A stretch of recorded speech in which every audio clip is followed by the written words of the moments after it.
My name is Mainak, and I'm going to talk about a biplanar coil cancellation system for OPM-MEG using printed circuit boards. This is a system that we developed at the Martinos Center. Why do we need global field nulling? So unlike squid sensors, OPM measures the absolute value of the magnetic field, and they will saturate without field nulling, and the data will not be very usable if we're not operating them in sort of quasi-zero field, less than a nanotesla. But saturation is not the only problem. The response starts deviating from linearity, and the recorded fields can be inaccurate or improperly calibrated. Now, the vendor provides on-sensor coils that operate the sensor in closed-loop mode, but it can have some issues, such as some amount of crosstalk, and there may be some limitations on how much field you can cancel with it, say up to 40 nanotesla in our experience. That sort of limits your use in terms of using the OPMs in lightly shielded environments. For example, at MGH, we are in a hospital setting, and there's like a lot of external environmental artifacts. And also, it is difficult to cancel gradient fields with on-sensor coils. So for these reasons, we need a coil cancellation system that removes background magnetic field in a certain region around the subject's head. So what have people done so far? The most basic setup is a Helmholtz coil setup. In this Helmholtz coil setup, you have a single target region. And from there, you can have coils of increasing complexity. The Helmholtz coil setup restricts access of the subject, but it's a start. Then from there, you can have a biplanar coil, or so-called fingerprint coil, which removes the coils in front and above the subject's head by using more complicated current winding patterns. And finally, there are these matrix coil configurations, which allow you to dynamically update the target region. Now, when we went about designing these coils, our overall philosophy was to keep it simple and practical. We went for biplanar coils because they allow unobstructed access to the subject, and it doesn't require too many current drivers with a single target region. And we chose B-Field tools because it is open source, and we like to build on top of existing tools. Now, these two form the basic pillars of our design. So once we decided how to design our coils, what we did was we used B-Field tools, and B-Field tools allows you to optimize so-called stream function, which tells you what should be the pattern of current that gives you a certain field in a certain target region. And then you can discretize these stream functions into current loops. And then at that point, we thought, okay, how do we go about manufacturing this? And that's where we sort of hit a roadblock. Did we have to hand wind these hundreds of meters of wire that the software was suggesting? One option was to hand wind it using some epoxy, but we had our intern give it a shot, but we weren't really people weren't really happy. The other option was that you could 3D print the wire parts and wind the wire through the grooves, and that also required some amount of manual labor. So we thought that we wanted to do something that was a little bit more automated.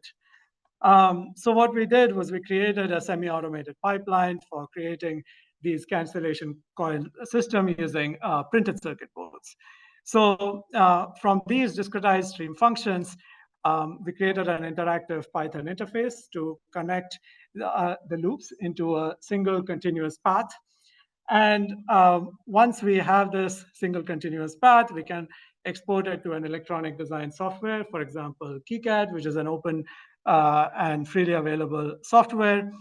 And in KiCad, you finish the routing, export it, for manufacturing, and we send it, and we get these printed PCBs, which we can use for our field zeroing. Now, we designed 3 constant and 3 gradient coils. These are very similar to previous designs, which are already published.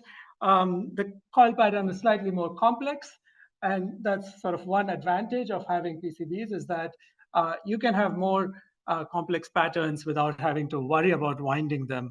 And with this more complex pattern, we can get higher efficiency with somewhat smaller boards. And you can see that the gradient and constant field coils are very similar looking, except they have currents going in opposite directions. And then once we have these coils, as I mentioned, we have this interactive Python software, which allows you to sort of make these cuts across the loops, and then it'll give you this continuous path. And once you have the continuous path, you can also get the reverse path for the second layer of your printed circuit board, and you can export it into a single continuous path. And in this electronic design software, you can add, you can make a cut, because the dimensions of our coil was bigger than the largest PCB that you can have. So we cut it along the center, along the axis of symmetry, and then we put a solder pad here to connect them once we had them manufactured. And then we added some annotations to the silk screen layer so as to make it easier for us to install it. And then we exported it to a Gerber file and sent it to print. So in terms of installation and cost, each coil is made of 2 PCBs. So the first step in the installation is to solder them together to form a complete current path. Then we frame it so that the 2 pieces stay together. And finally, we assemble it on an aluminum frame that we built. And all the coils are sandwiched together and held in place using supports. In terms of cost, a 2-layer PCB, 1.5 meters times 0.75 meters is $600. Then we have 2 per coil, and we have 6 pairs of coils for 3 gradient and 3 DC components. So that adds up to around 14.5K. The components for the assembly were 4K, and we had low noise current drivers. That was 5K, so the total cost was around 23K. So we decided that we wanted to make the system in a way where we first got 1 coil, because we had never done something like this before. We wanted to first get a test coil and test it, and then go about printing the remaining. We estimated the theoretical, so we made a test coil for the Y direction, that is the floor to ceiling direction. And we estimated the theoretical efficiency, that is how much field or field gradient is produced per milliampere of current, and compared it to the measured efficiency. And the efficiency of the coil was remarkably similar, especially once you consider the effect of the shielded room.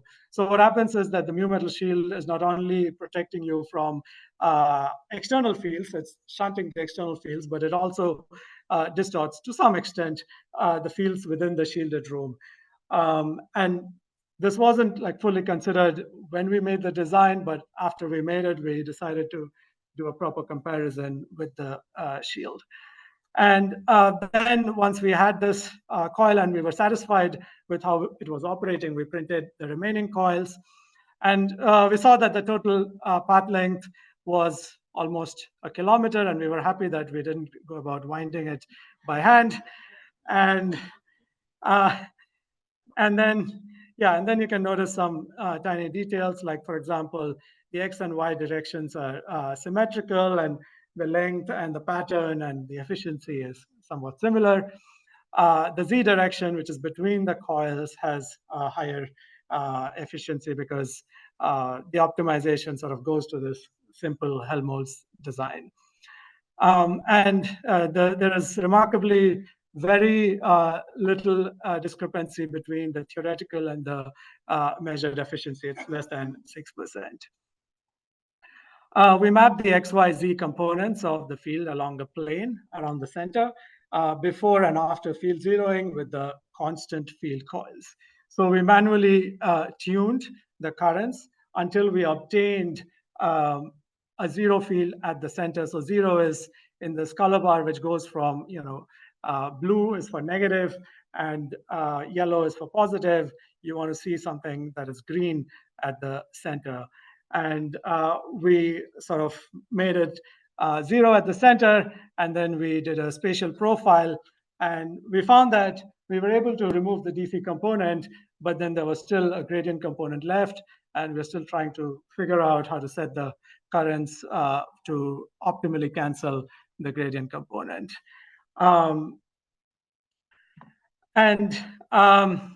Then we decided to perform an experiment. Once we had this set up, we set it up so that the helmet was at the center of this assembly. It was inside the target region, and we collected data from both SQUID MEG and OPM MEG.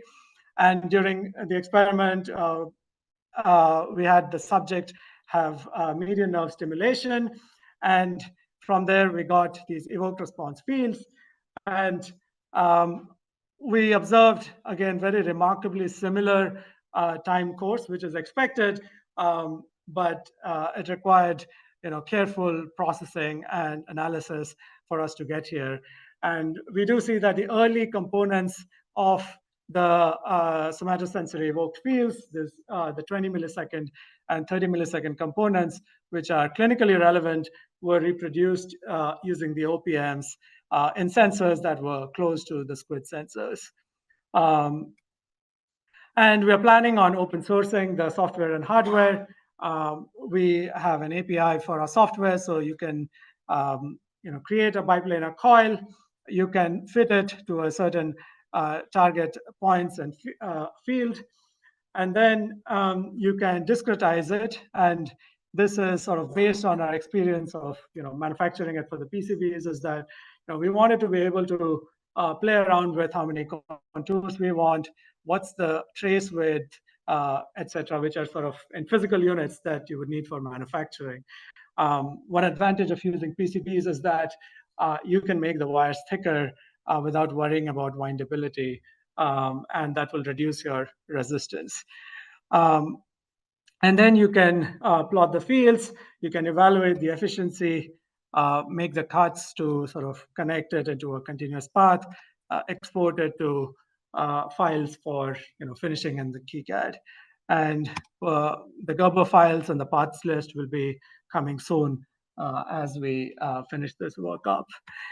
So I want to thank our team at Martinos. It's been a truly team effort, and I want to thank all the funding agencies that were involved. Thank you. Thank you.